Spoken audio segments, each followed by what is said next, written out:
Hi there, this is session 14 of programming from the very basics using Python. In the previous session, I talked about using the for loop in Python. I told you the ways you can apply for loop with simple examples to try out. In this session, we'll learn about iteration helpers for the for loop. What are iteration helpers? Well, these are constructs which are built into Python, which is mostly used for getting things done using the for loop in most use cases in Python code. I would have talked about the range construct in the previous session, and this is what it looks like. Normally, the first example I showed you was like I said for I in range of 10, and I could just print I, and you know what it does? It basically lets you iterate over count of numbers, right? A sequence of numbers from a start to an endpoint or a start to stop index. So by default, when you call range with just one argument, it starts counting from 0 and all the way to that stop index like you see here. But of course, you can also call range with two arguments to start counting from the start to a stop index. If you want to start counting from 10 to 20, you could actually use range with these two parameters. And I also told you that you can also pass a third parameter to range, whereby you can specify the step for increment. So if at all you want to generate even numbers or odd numbers or increment in steps of 5 or 4 or any number as such between the start and stop index, you could actually use a range construct. They all look like functions, but they return a new iterable object, which the for loop can use to iterate over. So there are many more of this, which I will cover, right? So one thing I forgot to mention in the previous session is about counting in descending order using range. I skipped that perhaps because I just forgot about it. So I'm just going to cover that up. So if at all you want to generate range sometimes where you want to count not from 0 to 9, but maybe from 10 to 1, let's say, what you can do is you can start the range with a higher number and stop index can be a lower number. Let's say I'll leave it as 0 here. But here's the thing, if you just try with just two arguments, it's not going to work. By default, the step value is 1, right? So if you don't pass a third argument, the default step is equal to 1, which also means that the start must be smaller than the stop index for it to work. In case you want to have a decremental counting, then you can start with a higher number for start, lower number for stop, and then you can pass a step as a negative number. Like say you can try -1 here. So the moment you try -1 and you try to execute it, you can see that it counts starting from 10 up to 1. You can also observe that the stop index, even at this time, is not inclusive.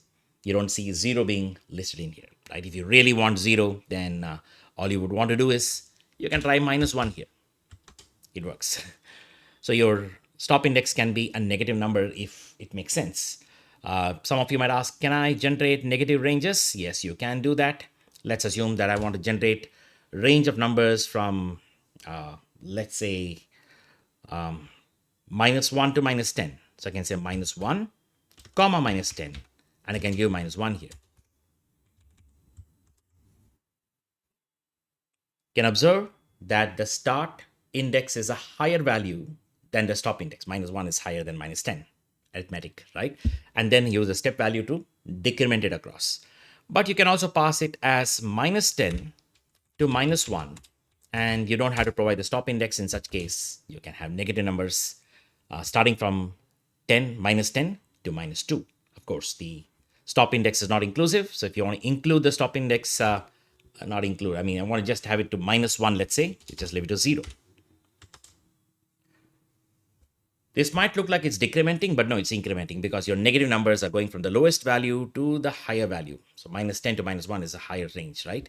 But of course, if at all you try something like this, start from 10 to 0, and you want to have a decrementing count, right, in iteration, then you can pass a negative step index, something that you should know about when you're using range. Range is very flexible. Note that every argument to range is an integer. It doesn't work with floating point. I think I also told you about that in the previous session. Again, I'm just trying to recap that. The next interesting thing I should talk about is, let's say I'm going to iterate over collections, and not just one, but multiple collections.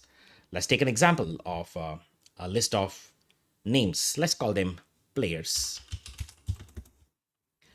And let's say it's a tuple. So I don't need a parenthesis for tuple. Let me just come up with some interesting names that I can sort of recollect. Jonathan, okay, Ethan, and Dave, and Borg, and let's see, Lisa. When you have a long list going on this way, sometimes you can go far to the right. In such cases, you want to format it in multiple lines. If you want to format a collection in multiple lines, in this case a tuple, you might need to use parentheses this time.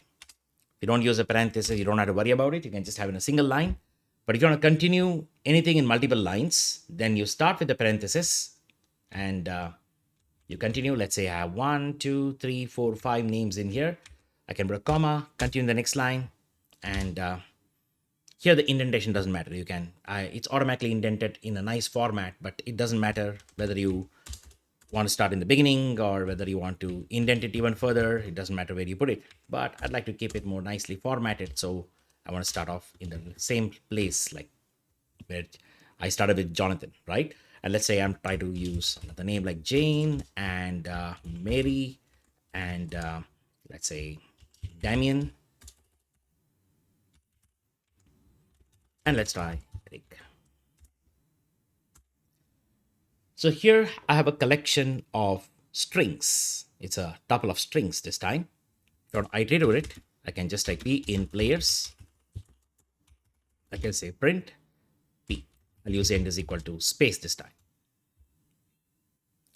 Or let's not worry about the end at this moment. I want to print them in separate lines, let's say. I can just execute this. It just iterates over every single item of this tuple. Now let's consider that there is another tuple. Let's say, let's call it places. Let's think of some places. I'm just trying to think what place I can think of in the US, let's say. Let's try Seattle and Denver and let's say Athens and Berkeley, and let's assume Chicago.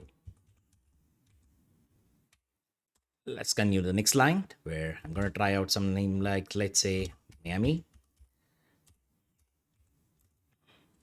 and Boston and let's say Columbia and Delaware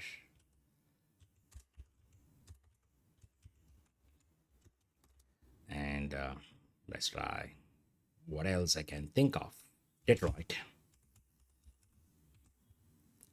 All right, we have enough places here. Let's say there are 10 places. If I try for P in players and iterate over players, you get this. If I want to iterate over places here, I can try for P in places. But what if I want to iterate over both of these collections parallelly? What I want to do is, let's say, greet every user. Let's say, I want to say, hello, Jonathan. Welcome to Seattle. Hello, Ethan. Welcome to Denver. Hello, Dave. Welcome to Athens. I want to print a message that way, which means that you need to iterate over both these collections simultaneously. How do you do it? Well, if you are a C programmer, you will think of, oh my God, this for loop is so very limited. You want index. You want to iterate over indices. You want to do something like for I in maybe len of range of players and then say print players of I, places of I and all that, right? But here's how we do it in Python. In Python, in case you want to iterate over multiple iterables simultaneously in parallel, I could actually use a helper called zip. The moment I say zip, most of you end users or people who are not into much programming or in Python might consider zip to do with compression, WinZip, right? Or 7-zip and all those tools. But that's nothing to do with it here. Zip does what the real zip does. in real world. What does it do? It sort of merges two sides, right? First link with first link, second with second, third with third, fourth with fourth. It sort of creates a linkage between two sides, right? That's exactly what the zip construct does in Python. Some people call it zip function. I wouldn't say it's wrong to call it a function because it looks like a function, but in reality, it is not a function. Zip is not a function. It's a type in Python 3. And what does zip do? It returns a zip object, which is also an iterable. Just like range returns a range object, zip returns a zip object, which you can iterate over using a for loop. So I'm going to try over here. First, I'll just use for v in, for value in, zip of players, comma places, and then print v, and just see what happens. Wow. Jonathan, Seattle, one tuple. Ethan, Denver, another tuple. So when you're iterating over it, it gets a first item of players, first item of places, creates a tuple out of it, returns it.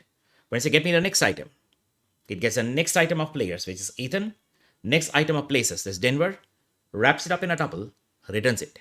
So it creates a tuple out of each elements, which it sort of works on parallelly, right? So we sometimes call this as a tuple set.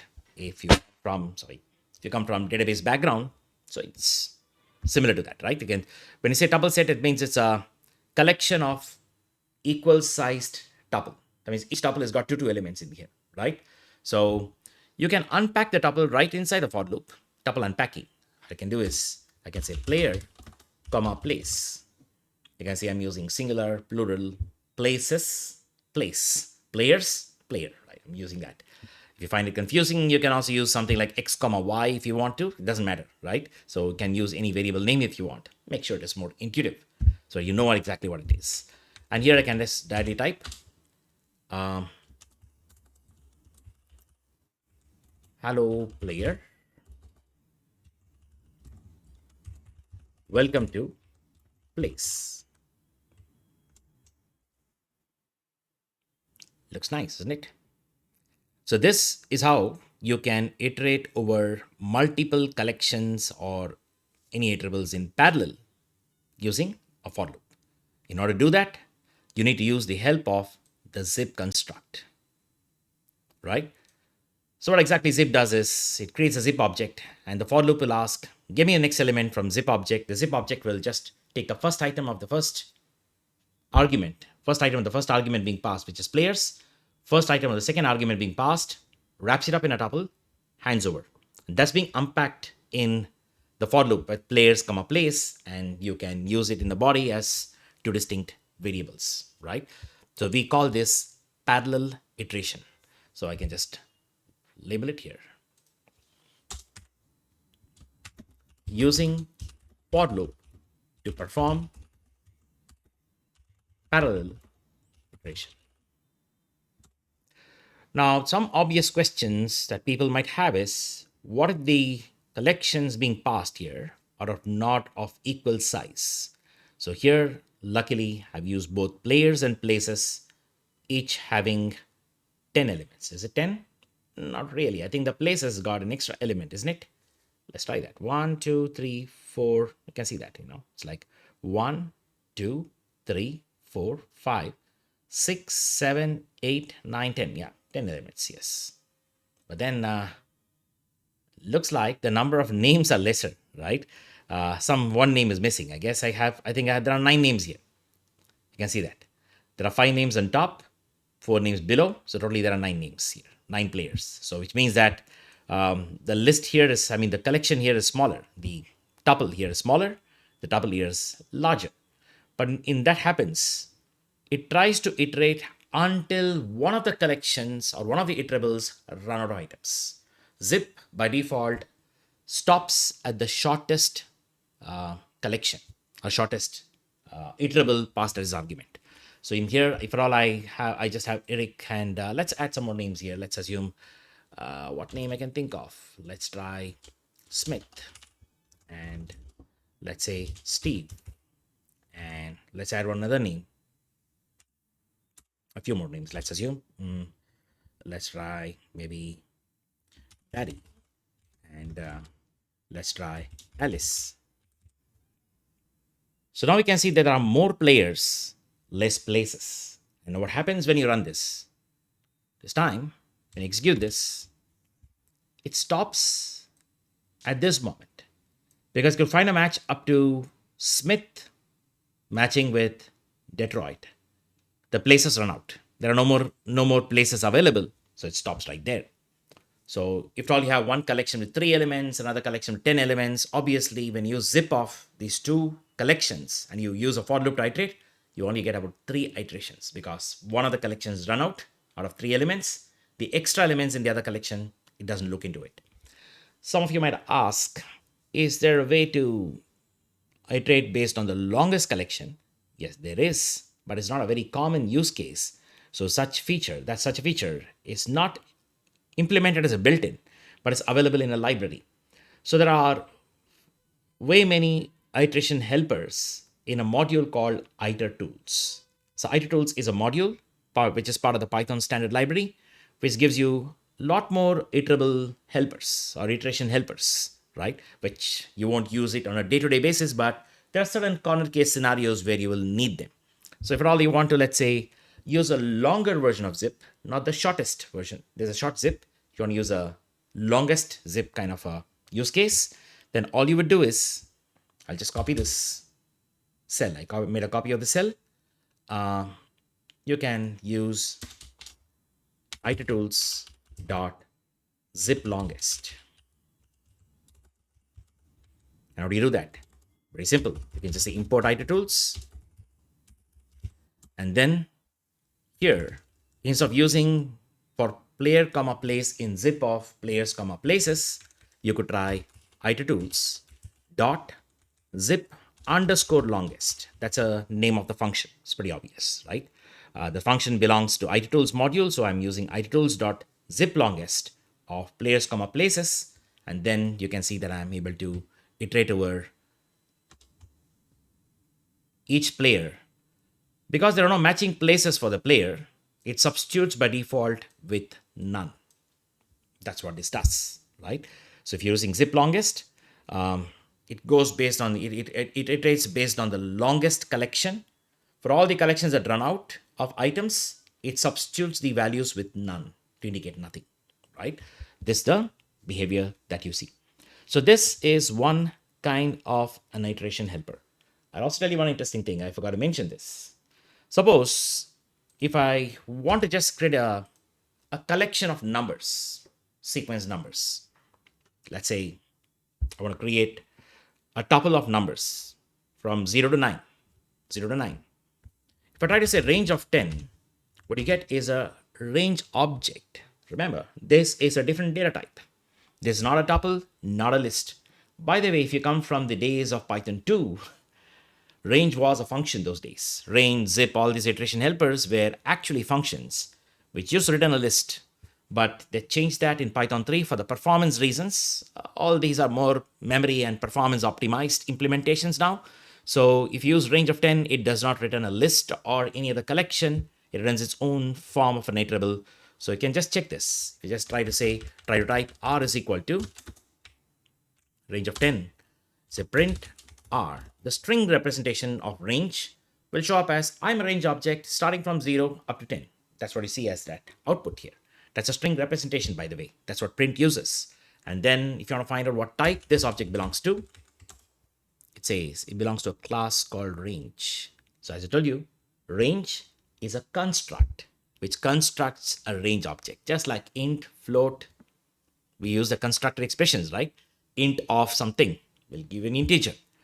Tuple of any other iterable will give you a tuple, right? All these collections and all built-in data types, you can construct them using constructor expression. I think I covered that in the previous sessions. But then you can see range. When you construct a range object, you construct range using range open close parenthesis, you get a range object. So this range object is an iterable. In case you don't want this range object, you want a tuple or you want a list, what do you do? Well, you can actually try this out. You can say t is equal to tuple of r. Now print T, type of T. Now you got a tuple out of the range. Maybe you want a list. So what do you do now? You can try maybe values is equal to list of R. R is the range object which we just have initialized. We try to print values and type of values. Now we get a list. You should note that you can construct a list or a tuple from any iterable object. I think I talked about that when I talked about iterables much earlier, but just to recap that. So you can always construct a list or a tuple using any iterable object. Pass the iterable as its argument. The constructor will iterate over each item on its own and accumulate them to a list or a tuple and return that, right? So in case you want a tuple of range, you can do that. In fact, you try this out. Let's try zip of players and places. You get a zip object. A zip object is also an iterable. So you try to just get this z is equal to zip of players comma places. Try to print z. It's going to print the same thing which you see here right now. And if you try to say type of z, you can see that it belongs to a class called zip. That's why I told you these are constructs. That means they are all actually separate built-in data types. Should I call them data types? I could just call them types. They don't represent real data. They're just wrappers on existing data perhaps. Zip is that, right? So they're just built-in types. When you construct them, they return an instance of those types. It returns a zip object here. But the zip object can be used in a for loop, just like any other object. So see this, the z is representing a zip object. So if we just type maybe for v in z and print v, z is just a variable that represents a zip object. You all know that, right? So now we can see that. Which means that because you can use this in a for loop and iterate over it, you can create a tuple out of it. If you want to create a tuple of two elements, nested tuple, let's say, you could just say t is equal to tuple of z. And of course, I forgot to print t here. Yeah, you can see that. It's a tuple of tuple. It's a tuple of two element tuples, right? You can also create a list. You can also do the same thing. We can actually try to say maybe, rec is equal to, or you can just say, let's call these as info, or you can just say maybe, okay, let's call this rec. Rec is equal to list of t here, a list of z. Print rec. Oh, what happened? Well, list of z is empty. I'll tell you why. Once you iterate over a zip object, that happens when you say tuple of z over here, it's iterated over it. If you try to iterate over the same zip object one more time, it says there are no more elements, no more items. Because there are no more items, you get an empty list here. You need to reconstruct the zip object. So one of the other option is you can say z is equal to zip of players, places one more time before you create a list. Or you could directly use zip of players, places, right here. Construct a zip object of players and places, create a list out of it. So you can see it's a list of two element tuples. In many of the documentation and many of the resources, right? They call this as a tuple set. Though it's not really a set data type. It's a tuple set simply because it's a collection of equal sized tuples. A collection of equal sized tuples. That means each tuple inside it are two element tuples in this case. You can ask me, can I create a zip object of not just two arguments? Can I create it with three arguments? Well, actually, you can create with as many arguments as you want, as long as the arguments are all iterables. For example, let's assume that I'm going to create another collection. Let's call this scores. Players and scores, let's assume, right? I'm going to put some random numbers in here. 56, 78, 45, 82, then 60, 63, and let's try what else I can think of. 89 and 71, and then 47, then let's try 75. We have a bunch of numbers in here. I think how many numbers I have, I'm not sure. You need to count it. You can always use len of scores to find out the number of items in a collection. It's 9. Let's add another more. One more. Let's say 62, for example. Let's make it 10 because we have 10 elements in places and maybe we have more players, but it's okay. Now, if I try zip of players, scores, places, this is a zip object, no doubt. I can iterate over it for z in, zip of players, scores, places. If I try to print z, you can see what you get here. You have now 3 element doubles. So you can iterate over multiple iterables passed as arguments. So this is pretty much variadic. When I use the word variadic, it can take variable arguments, variable arity, you call it, right? Variable arguments. So you can take 1 argument, 2 argument, 3 argument, 4 argument, as many arguments as you want, you can pass them, assuming that each argument that you pass must be an iterable. Some of you might ask, can I create a zip of 2 numbers? Oh, you can't do that. Now, some of you might ask this, can I create a zip of 10, 20? It's not going to work. You can see the error that's shown there. It shows type error. Int object is not iterable. Now, sometimes people would like to do things a very convoluted way, like complicated way, right? They say, no, I have 2 numbers and I want to put them in a tuple set. I don't know if there's a use case for that, but in case you want to do it, very simple. All you need to do is, it's a number, wrap it up into a tuple like this. Wrap this up into another tuple. And now you got the answer. Oh, even now it says tuple object is not callable. Okay, hang on a minute. Why is this the case? Well. Syntax warning, tuple object is not callable. Perhaps you missed a comma. I missed a comma here. Yes. Yeah. Now try to run this. You get a zip object. In case you want to see what contents would you see in a zip object, instead of writing a for loop for z in zip of so and so, if you have any iterable object, the object is iterable, but if you want to know what items you would get when you iterate over it, it's easy to just say tuple of that particular argument. You can directly say zip of and so on, but I'll use z here so that I already have created the expression on top. I say z is equal to this. You can see. You just take the first item of the first tuple, which is 10 wrapped inside. First item, second tuple, which is 20 wrapped inside, and creates a single tuple of 10, 20.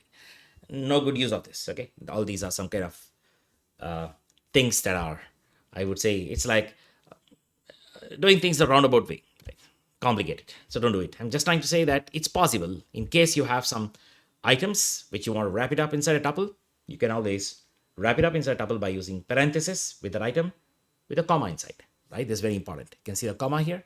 That's very important. This creates a tuple of 1 item. This creates a tuple of 1 item. This parenthesis is not compulsory if you're simply using it in an assignment, but here there's already another parenthesis and comma inside for argument separation. So you need to scope this as tuple. The parenthesis mostly to scope. Create a tuple, and then pass them as 2 different arguments. So I talked about zip. So zip is used for parallel iteration. Some things you know about zip. By default, zip finishes based on the shortest collection passed as argument, a shortest iterable passed as argument. When any one of the iterable passed as this argument is zip runs out of items, it stops right there. Extra items from the other iterables will be just ignored. If you want to iterate or collect multiple collections or multiple iterables based on the longest iterable that finishes, then you should use itertools.zip longest, right? So that's what you should know. All right, so I talked about zip function. Now, like I said, zip function. Yeah, you can call it a function. There's nothing wrong in it. It was a function till Python 2. In Python 3, they made it look like a function, but they created a type. It's all internal optimization, implementation optimization rather. So zip construct is the right term here.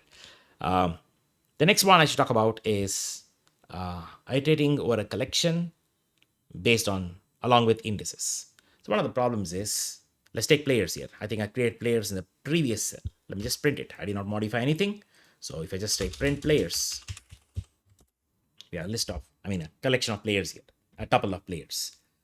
If I iterate over it by using for p in players, print p, it iterates over the values, the items. There are use cases sometimes where you want to iterate over each item of a collection, like a tuple in this case, but you also want to print their indices. Their indices. Like I want to print 0, Jonathan, 1, Ethan, 2, Dave, 3, Bone, 4, Lisa, and so on. Right? So I want to print also the indices. And there's no direct way to do it in this for loop. Those who come from C background will say, this is where C really shines. You say for I is equal to 0, semicolon, I less than length of whatever collection that is, determine the length beforehand, length of this collection, and I plus plus, and you'll say players of I. You'll say I comma players of I.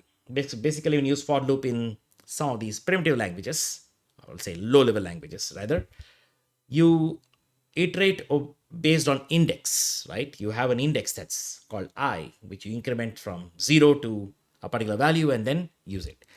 Some of you might try to use the same kind of a logic in Python, and you'll end up writing code like this. I'm going to copy the cell, and you would say, oh yeah, I got it. So I can just say for I in range of len of players, and I got the answer. I say for print I, players of I. Yes, we got it, right? But this code, it's not Pythonic. Not Pythonic. You might wonder, I solved the problem, so what's the problem with it? It hurts readability to some extent. So if you try to write a function like a function of a function of a function, when you try to nest too many parentheses, it hurts readability. There's an interesting quote in Python. They say, simple is better than complex. Complex is better than complicated. I still didn't show you the Easter egg, have I? I will show you. It's a detour, sorry, digression. I forgot to cover this in the previous session. If you go to the Python prompt, you can also do it in Jupyter, but if you go to Python prompt, normally to load a module, you will type import. Try this. Import this. What is this? It's actually nothing. Say import this, and it opens up an Easter egg. It shows the Zen of Python by Tim Peters. Oh well, Tim Peters is a core Python contributor. There are great veterans who contributed to what Python is today, right? From the early times. And one thing I know about Tim Peters is the sort function, or the sort features in Python, is attributed to his algorithm. It's also called as timsort, named after him, by the way. Yeah. So, anyways, if you look at the Zen, this is collated by Tim Peters based on quotes by all the veterans, people like Guido van Rossum and I'm not sure, maybe Raymond Ettinger or even Barry Warsaw and many others, Nick Coglan, many people. So these are the core contributors in the early years of Python's growth. Now we have way too many people contributing to Python. It's a big community now. A lot of them are contributing, doing a good thing in moving Python to the next generation, right? Anyways, so these are some interesting quotes. It's all wit and humor. They say beautiful is better than ugly. Oh, Python code should look beautiful, not ugly. That's what they mean to say. Your code should read like poetry. I always make this joke or relation. I used to work in Perl in my early days of my career, and I like the language. I like Perl because it gives me magical superpowers. But it's been quite some time since I did a lot of Perl, simply because most of the tool chains have moved away from Perl, and the Perl community is, I'm not sure if it's, I would say the traction has come down a bit. With Perl 6, things were not going the way it's supposed to have gone. That's a different story. But then, if I say I know Perl gurus are called as wizards, magicians. They run magic. Their code works like magic. but you have no clue how it works. Just like a magician, just pulling out a rabbit out of a hat. That's how their code is. Magical. But when you read it, I don't know what it does. That's what you'll think. Python, Python programmers or Python coders or Pythonistas, or sometimes referred to as poets, code poets. Why? Because their code would read like poetry. A good written Python code, anybody could read it and say, I know what it does. Even if you don't know Python, it reads like English. And you can say, figure out, yeah, I know what this does. I sort of get it. So that's the whole point. So if you're writing a code in Python, you should focus on readability. And that's what this beautiful is better than ugly is all about. Explicit is better than implicit. In Python, assuming you know the Python syntax grammar, everything is very explicit. I'll cover this in more depth when I cover in the further sessions, right? You'll see that Python follows that what you see is what you get. VCVig, right? So what you read and the syntax grammar, you can be very sure what it does. So if you know the Python syntax rules and whatever so far, what I covered in my couple of videos, you can read a piece of Python code and you can sort of predict its outcome. I mean, you look at the syntax and you know the outcome. There'll be no ambiguity. But that's not the case with many other languages. Perl has a lot of magic. So you read the code at a first glance. It may not be very obvious to you what the output is unless you're some kind of a guru, wizard, rather, right? So that's what it is. So Python has a lot of these things more explicit to us. It's not a do what I mean kind of a language. It's a do what I say kind of a language. What you see is what you get. We call that. Okay. Simple is better than complex. Complex better than complicated. That's what I told you just now. There's also another interesting thing. There are many of these codes, you can read through it, but some of them ones that really are embodied everywhere you see in Python is this. Some of them, like for example, errors should never pass silently. When Python finds any of your code a bit too ambiguous, it does not try to be very forgiving and say, maybe the user should have missed this, so let's go and fix it on our own and let's continue. It doesn't do that. Try to access beyond the size of a collection, like you have a tuple of 3 elements and try to access the 4th element, you get an index error. Try this on Perl, no errors. It just returns undef. So there are no runtime errors. Try opening a file that doesn't exist. Well, in Python, it raises an exception. It raises an error, a runtime error. That means your code stops until you handle it. Languages like C, I guess even C++, right? If you use your standard C library, that is, and JavaScript or even Perl, no. You try opening a file, the file is not found, it's just going to continue. It's not going to raise an exception. Just the return value could be something. It could be -1 in if you use a system program in C, or it could be null or undef or something like that.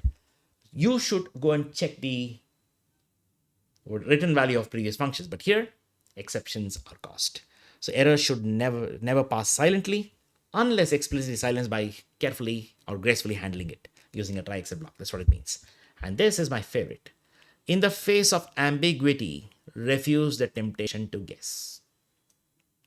What it means is that if you see the code is looking a little ambiguous to you, you don't have to worry about guessing what the outcome is. It's very likely that code is not going to work. Python might just raise either a runtime error or a syntax error. Assuming you know the Python syntax grammar well, that's one thing that you know. And there's another one. There should be one, and preferably only one, obvious way to do it. There could be many ways to solve the same problem in Python. You can take multiple approaches to solve a problem. But amongst the multiple approaches to solve a problem, there's one obvious way. In fact, this quote, I remember, is a direct, I would say, a criticism, or I would say it's an anti-quote of Larry Walls. And Larry Walls is the creator of Perl. I remember reading a book called Learning Perl, in which he had made this quote. In the foreword, it says, there are many ways to do it. Right?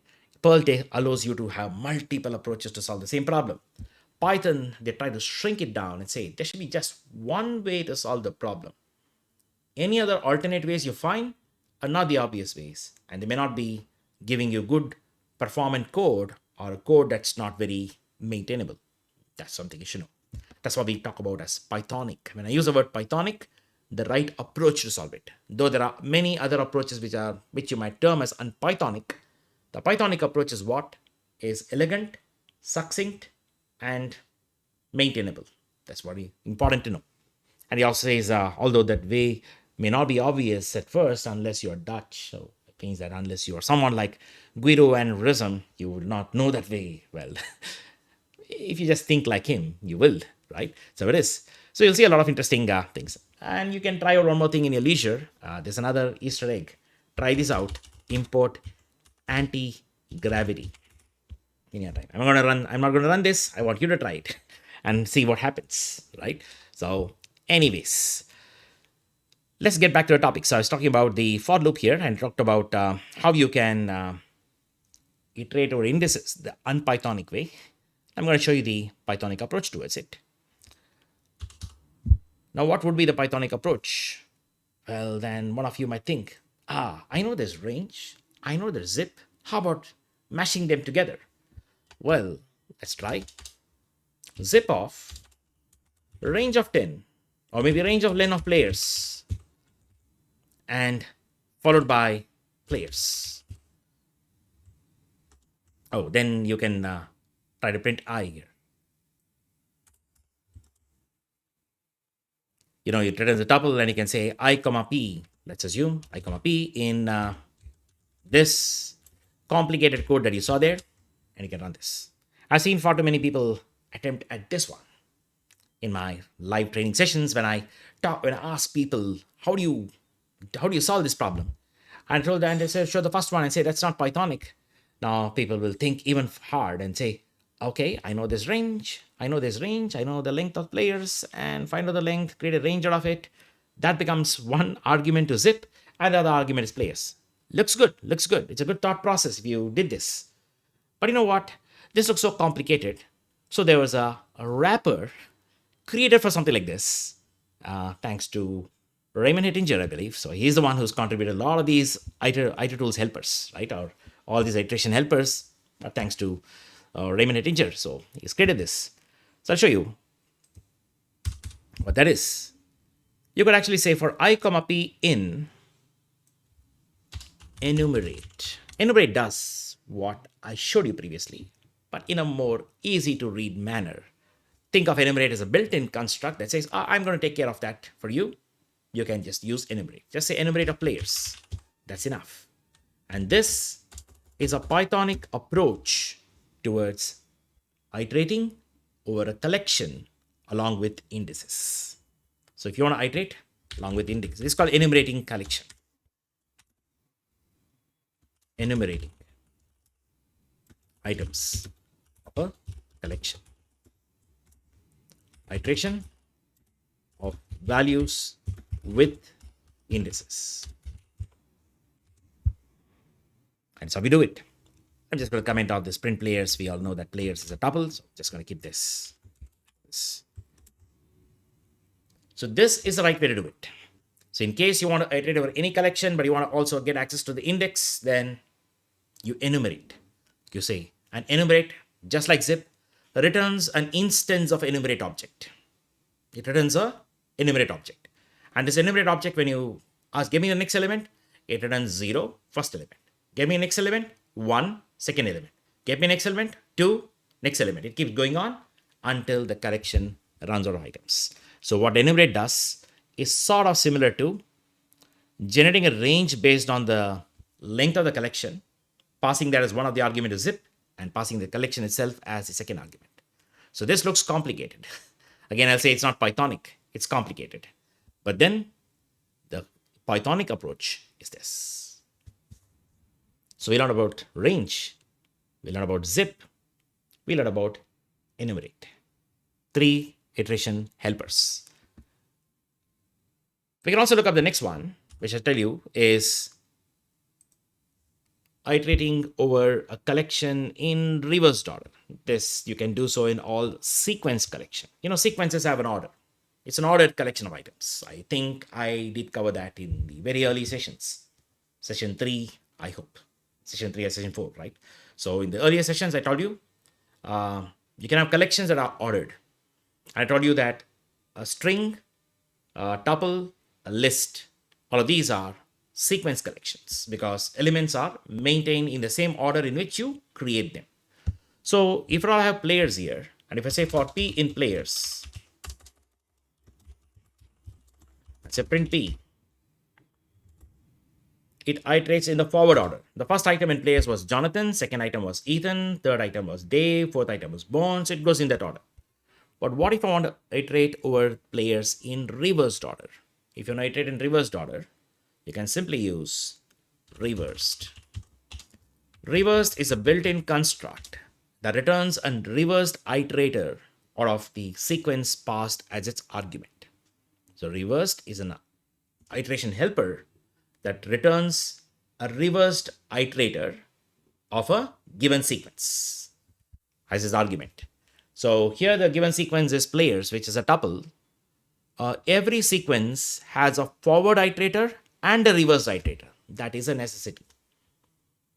So what is an iterator? What is the iterables? You might ask me, why am I using all these jargons? Yeah, I told you what iterables are. Anything that you can iterate over using a for loop. There are two things, iterables and iterators. What is the difference? Well, I say this is I can just put a definition here. Reversed iteration of a sequence. I can also put a note here. Reversed returns a reverse iterator of a sequence passed as its argument. So talk about iterator and iterables. What are the difference? I mean, how are they related? Iterables are, maybe they could be actual collections that represent data. They could give you data. They somehow host data or some way or the other. I can think of an example of an iterable as literally, I can think of library. A library is an iterable, a book library, let's assume. I'm not sure we have book libraries these days, but with the internet, everything is available on the internet now. But there were times when you actually walked into real libraries where you can go and look around books around organized in various forms in different racks and shelves. But in case you want to get access to a book, it might be very difficult for you to go and search a book. So you look out for a librarian, somebody who maintains it, somebody who knows where all books are, how the books are organized. So the library is like a iterable, the librarian who knows how to get book on your behalf when you ask for it is an iterator. Right? So every collection is an iterable and they all have their own iterators. Think about it this way. The for construct, the for loop, I would say. You're able to iterate over characters of a string. You're able to iterate over items of a list, items of a tuple, items of a set, keys of a dictionary. We saw all that. And then we saw about range and so on. How does a single for loop figure out the ingredients of a list or ingredients of a string or the ingredients of a dictionary? Because they're all different kinds of data structures. Obviously, you cannot expect the for loop to know all that, right? Even if it knows it, it becomes rigid. Tomorrow, if I introduce a new kind of a collection, I need to modify the for loop to understand that. Well, that's not how it works. The for loop is super generic. It lives on a very high level. When an iterable is passed on to the for loop, the for will basically ask the iterable. I'm using some literal, layman words here, just like as if they all have lives, right? Think about it that way. It's like the for loop sort of asks the iterable, give me your iterator. It's like going out to a library and just calling out the librarian. And every iterable will have an iterator which is returned internally to the for loop.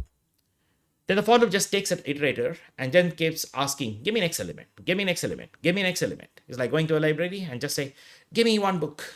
I don't say which one, next book.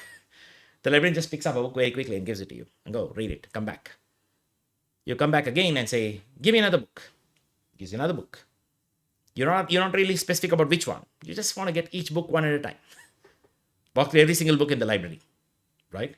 So that's exactly what iterators help you do. The iterator for a list knows how to get each element of a list. An iterator for a string knows how to get every character of a string. An iterator for a dictionary knows how to get every keys of a dictionary.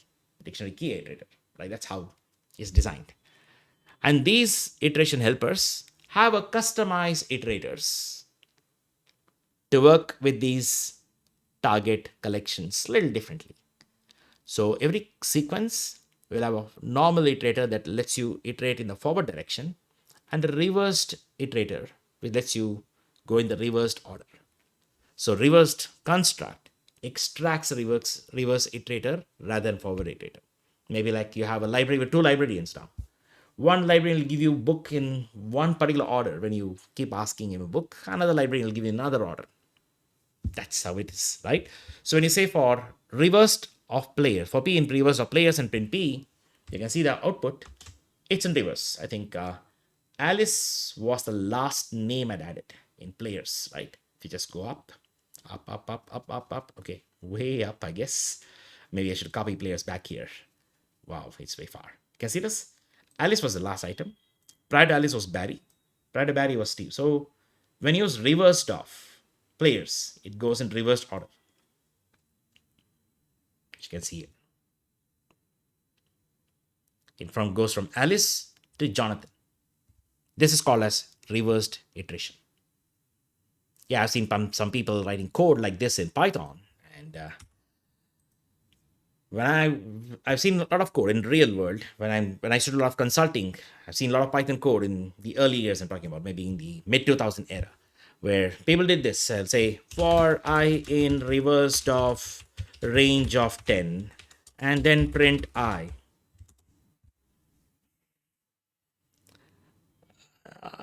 This is not really required because you're making it more complicated. Of course, range of 10 returns a range object, which lets you iterate in forward direction from 0 to 9.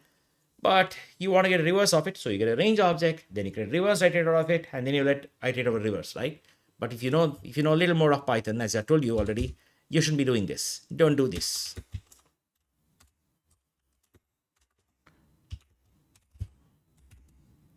What you should do rather, you should do this instead. For I in range of 10 comma 0 comma minus 1, or maybe you want to go all the way to, you want to start from 9 to, you want to make it exactly like this. You want to start from 9, you want to go up to minus 1, and you can just try to print I would say, I hate this auto completion and all that hint. Sometimes it's a little too very annoying. Okay, do this instead. The outcome is exactly similar. Even here you can see this. The outcome is similar. So you should note that you should use reversed only when you're dealing with sequences like list, tuples, and you want to reversed iterate. That's what you should know. Okay, I talked about range, I talked about zip, I talked about enumerate, I talked about reversed. And the last one is sorted. So what if I want to iterate over players, but maybe in a sorted order? So if I normally say for P in players, and I say print P, it's in the order in which it's stored in the tuple, but maybe I want to get them, I want to iterate over them in sorted order. For that, you can use a construct called sorted. Sorted is a small exclusion. It does not return any special object. Sorted returns a list. Reversed returns a reversed object, some kind of reversed object. There are different kinds of reversed object that will be returned. Yeah, reversed, reversed object for a string, reversed object for a tuple. You get that. Different kinds of reversed objects are returned based on what argument you pass to it, based on sequence. Enumerate returns an enumerate object. Zip returns a zip object. Try sorted returns a list. I want to keep it as a thought process for you to figure out why it's a list and why it's not, a dedicated data type. Why is there no sorted object? Why does it return a list? If you know the answer, just type it in comments. I'm eager to know. All right. So you just say for P in sorted of players and try this out. You can see because the players is only made up of strings, and because they're all made up of strings, strings are ordered based on lexicographic ordering. So A comes first, followed by B, followed by, there's nothing in C. I should have put something like Charles or something. I didn't have that. So you have D, then E, then J, it goes on. It's a sorted order. It comes in sort order, right? There are ways to customize how you want to sort things. You can set up the comparator and all that. I'll cover that when I'll talk about lambda expressions first, and then I'll cover that. So sorted does take some extra parameters. One parameter I will tell you at this moment is sorted. You can pass a parameter which is reverse is equal to true. You pass this as an optional keyword argument. As the name suggests, as the argument suggests, it does reverse sorting. Oh, there is one limitation with sorted, though. It's not a limitation, it's a feature, I would say. It works on collections that are having items of identical type. If you have a tuple or a list which is heterogeneous in nature, that means you have some items are strings and some items are numbers, it's not going to work. It has to make sure that you have to make sure that the collection that you're passing to sort it must contain objects of similar types. So it's a players is just a collection of strings. It's a tuple of strings. It works on it. If you add a single number into it, it's going to fail. It'll fail with a runtime error, right? It'll be a type error mostly. So that's what you should know. So it doesn't work with heterogeneous data. It used to sort of work in Python 2, but they thought that's a big problem. It causes more issues than solve them. It creates a lot of ambiguity. So they dropped it in Python 3. So sorted expects homogeneous collections. When I mean homogeneous collections of identical comparable types. Comparable. Remember, I was able to actually compare two strings when I talked about Boolean comparison. I could actually say one string double equal to another string, but I could also say one string greater than or less than another string. I told you when you compare strings are compared lexicographically. Yes. As long as the objects you're dealing with supports the less than, greater than kind of operators where you can compare them for being big or small, you can pass collections of such objects to sort it. And you cannot compare a string with a number, obviously, right? We also tried that. It was an error. You will get the same error when you have a heterogeneous collection being passed to sort it. You can try all those variations out on your own. I want to leave it as an exercise for you. So try passing sorted with some heterogeneous types and see what error you get. Try passing sorted with numbers alone and see what you get. Numbers are sorted obviously in numerical order, right? So that's what you should know. So this is something that you should know about sorted construct. So this pretty much completes the built-in iteration helpers in Python. And these you must practice till they are in the tip of your fingers. Yes. You'll use them everywhere. In any sizable Python code, you'd use a for loop. You'll use range, obviously, if you want to do counting iteration. So you should know all the different ways you can use range. 1 argument, 2 argument, 3 argument. How do you count in decremental order, different step values. Try all these things out. You should know how to do parallel iteration. You have two collections. You want to iterate out two data sets simultaneously. You want to correlate two data sets. You need to know how to use zip for that. And you need to know how to use enumerate sometimes. I will tell you one of the use case of enumerate. That's I'll end up with that. Okay, one specific use case where I found enumerate very, very useful. And you're sorted. Sometimes you have a collection, but you want to iterate over it in a sorted order. Remember, the sorted function does not modify the collection. It does not. None of these constructs modify the arguments passed on to them. So very safe to work with because they don't modify any arguments passed on to it. Like they don't have any side effects. They don't cause a side effect, right? Side effects are like you call some function or some construct and it sort of meddles around with the argument and changes its state. These are construct with side effects. These don't modify them, right? So you have range, zip, enumerate, sorted, and reversed. Last thing I tell you about is one practical use of enumerate, and I found this to be the most useful of all. This is the realistic use case for enumerate. And this is to do with a list. Let's say I want to make this a list. Let's say this players, I want to make it a list. Before I even talk about it, I'll just jump a little forward and tell you some interesting things. Let's say that I have a string here. I'll say S is equal to a string. Let's take a single string like Jonathan, a name. If I print S, obviously it's a string object. You can always convert a string to uppercase or lowercase or capitalized or title case and many other stuff. But for now, I want to make the entire string to be uppercase. So I can just say S dot upper. It's all convert uppercase. Note, it does not modify the original string. When I say S dot upper, it returns a new string which are uppercase equivalent of an existing string. So I could actually get this an expression. So I can say R is equal to S dot upper. And now I can just print S and print R. The string that is referred to via S, the identifier that refers to Jonathan, the original string, that's unaltered. A new string is created, which is the uppercase equivalent of an existing string. So almost all the string methods, which I will cover in another dedicated session, they work like this. Strings are immutable. I use the catchphrase here, immutable, catchword. I didn't tell you what immutable is as yet. I know we are 14 sessions, a few more sessions. We'll talk about all these concepts about immutability, hashability, mutability, iterability, and so on. We'll talk about all those traits of objects, right, in a dedicated session. For now, you should note that once you create a string, you cannot alter the contents of it. You cannot alter it. That's what immutable means. So once you create a string, you cannot change its contents. That's by design in Python. There are a couple of languages that have this kind of a feature support built in. Java is also an example. They say strings are immutable there. It's similar in Python. So if you do a s.upper, it returns a new string, which is the uppercase equivalent of the original string. Now, consider the use case where I have a tuple. Okay, I'll use existing players. Players as a tuple.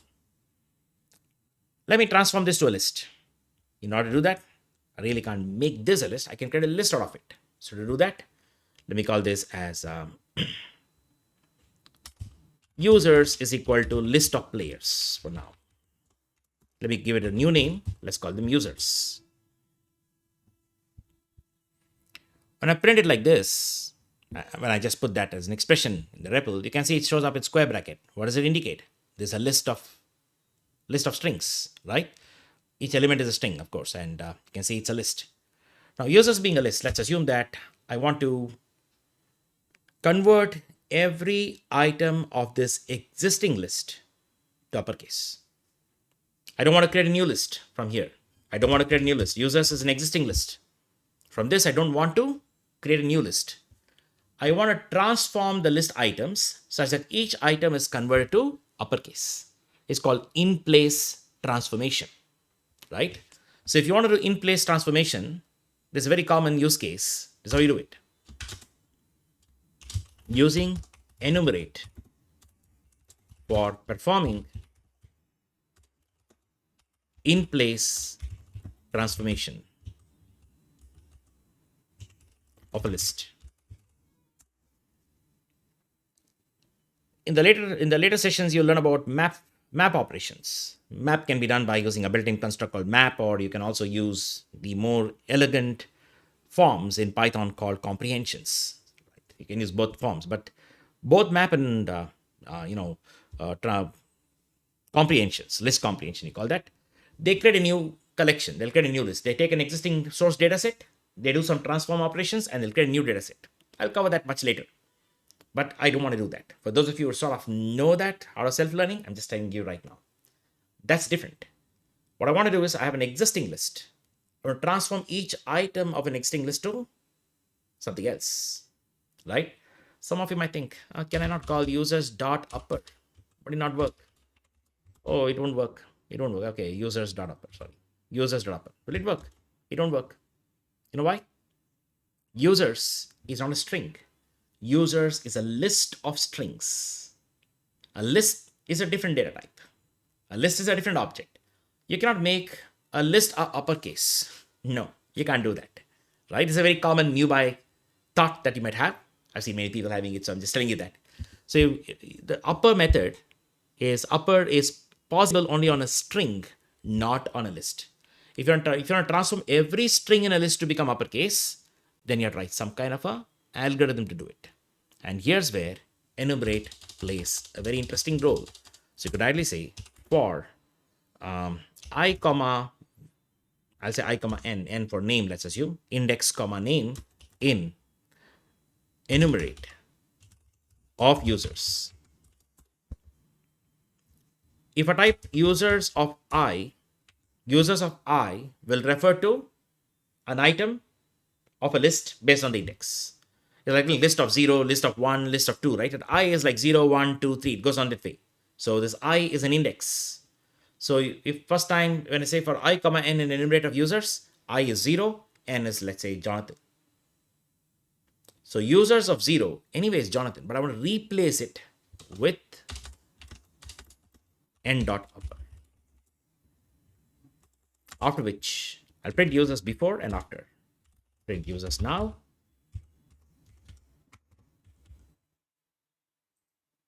Print users after this.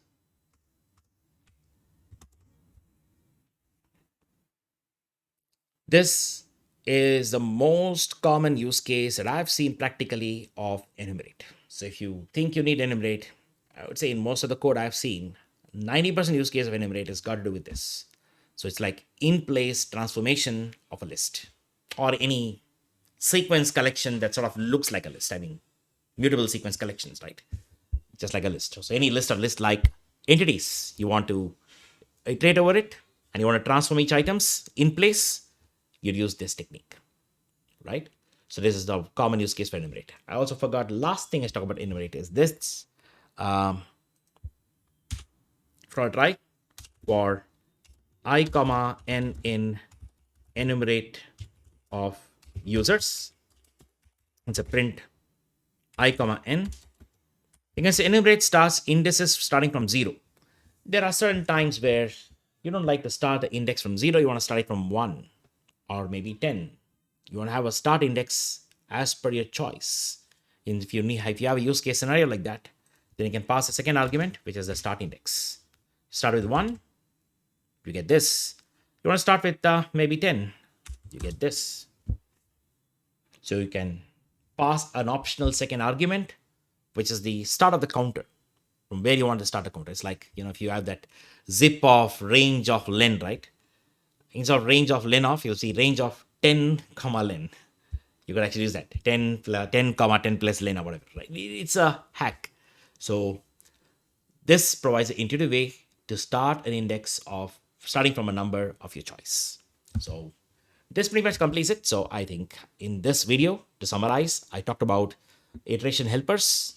I detoured a bit and talked about a little bit about what are iterables and iterators, and then I give you full insight on range, zip, enumerate, sorted, and reversed with some example use cases.